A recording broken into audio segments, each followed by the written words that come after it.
Assalamualaikum warahmatullahi wabarakatuh. Nama saya Yusri Saleh. Saya belajar tari Aceh dari sekitar umur 12 tahun di Aceh.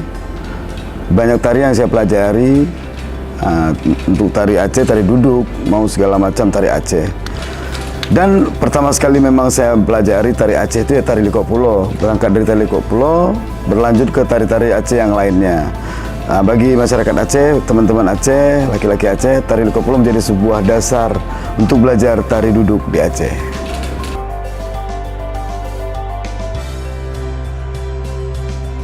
Tari Liko Pulo sendiri berasal dari Pulau Aceh. Ada sebuah pulau di negeri Aceh. Perjalanan saya sekitar 2 jam atau 3 jam ditempuh dengan boat. Tarian ini berasal dari Pulau Aceh, Aceh Besar. Penciptanya sering kita dengar namanya Syekh Ahmad Badrun. Kalau tokoh-tokoh tari Liko Pulo banyak sekali di Aceh. Nggak bisa kita bilang satu persatu, tapi cukup banyak tokoh Liko Pulo, karena memang Liko Pulo ini untuk masyarakat Aceh sangat terkenal.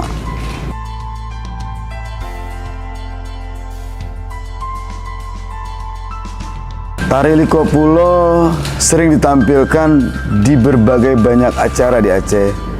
Ada semacam Maulid Nabi, perayaan-perayaan besar, perayaan-perayaan agama.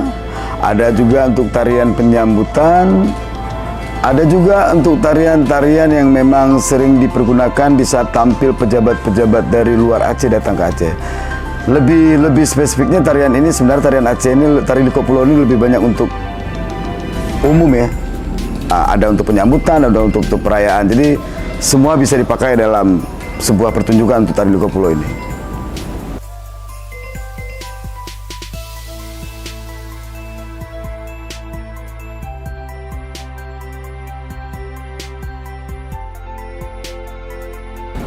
Oke, untuk tari Liko Pulo berangkat dari mana? Liko Pulo ini sendiri hampir rata-rata tarian Aceh yang ada di Aceh, tari duduk yang ada di Aceh. Kalau menurut saya lebih ke kekompakan, nilai-nilai persatuan yang ditonjolkan dari masyarakat Aceh. Hampir rata-rata tarian Aceh, tarian duduk Aceh itu lebih ke tim, lebih kebersamaan. Makanya masyarakat Aceh susah banget untuk dipecah belahkan dari satu sisi kehidupan, karena hampir semua tarian Aceh, tari Aceh duduk itu melambangkan kekompakan, kebersamaan, keindahan juga ada. Jadi filosofinya lebih ke kehidupan masyarakat Aceh sendiri, yang gimana yang hidupnya akur, tentram. Insya Allah sampai saat ini akan selalu terjaga.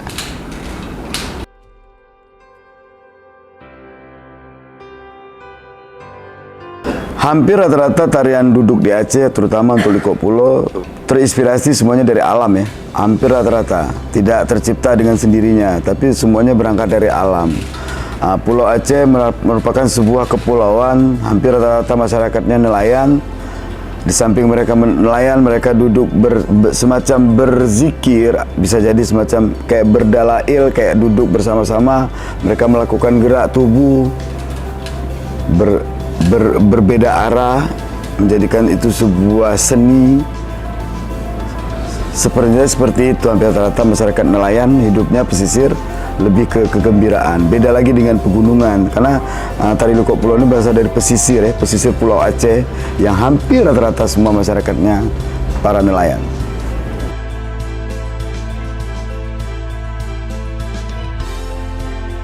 Tari Liko Pulo kalau dilihat dari sebuah bentuk karya, ada semacam keunikan sebenarnya.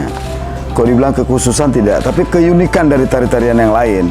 Karena dia ada semacam akrobatik, tapi hari ini kita tidak tampilkan. Lainnya sama seperti tari-tarian Aceh yang lainnya. Liko Pulo ini cuma ditarikan oleh laki-laki dengan kekuatan penuh. Jadi misalkan dalam sebuah gerakan Liko Pulo lebih menjunjung nilai-nilai agama cukup tinggi. Misalkan dalam lagu ceritanya lagu Jud Majud. Jud Majud itu bercerita tentang sebuah jin yang memang kayak kita harus mengingat kehidupan kita nih selalu ada yang menggoda.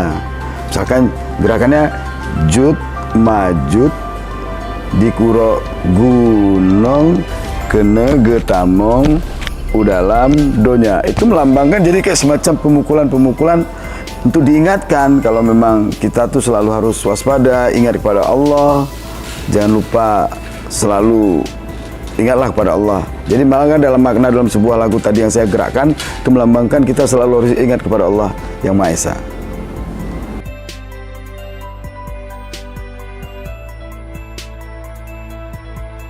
Saya harapkan sebenarnya belajar tari Liko Pulo ini cukup banyak manfaatnya dari segi kesehatan ya, olahraga. Itu kita berpikir ke situ.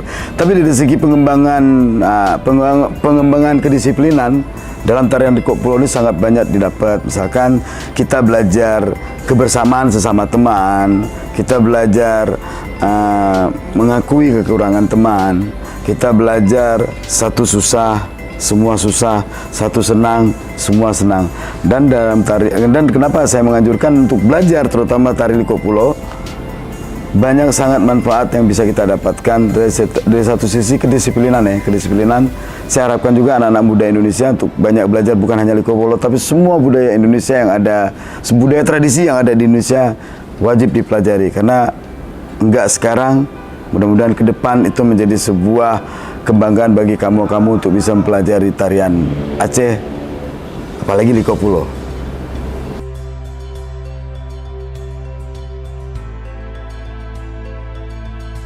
Tari Liko Pulo sendiri ditarikan oleh laki-laki, diiringin oleh 2 atau 3 atau 1 pengiring dengan menggunakan rapai, duduk berbanjar lurus, genap karena memang dia berpasangan. Kalau ganjil takut tidak berpasangan. Itu menurut saya lihat genap.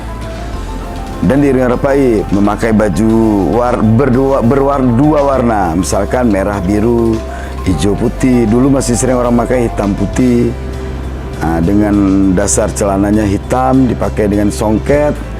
Kalaupun ada pemanis ikat kepala, kalaupun tidak juga nggak apa-apa. Karena belum menjadi sebuah pakem dalam sebuah tari Liko Pulo itu pakaiannya harus seperti ini, harus seperti itu. Jadi sangat gampang untuk dipelajari. Dan satu lagi, laki-laki yang menari.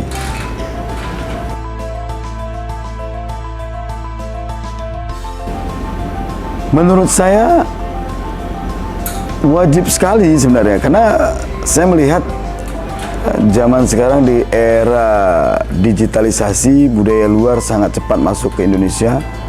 Kita lupa akan budaya kita yang cukup banyak dari 33 provinsi di Indonesia. Bayangkan kalau satu provinsi aja ada 10 kali 33, begitu banyak yang harus kita pelajari. Karena dengan kita mempelajari budaya tradisi Indonesia, kebanggaan itu akan timbul, nasionalismenya kita akan naik. Apalagi kita berangkat ke luar negeri, kita mengenalkan budaya kita.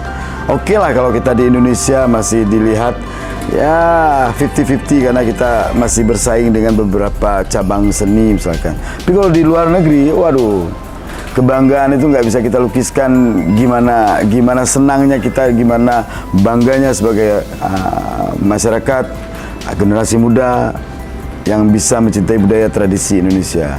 Saya harapkan teman-teman generasi muda, ayo jangan malu-malu untuk belajar budaya tradisi Indonesia, terutama nih Liko Pulo.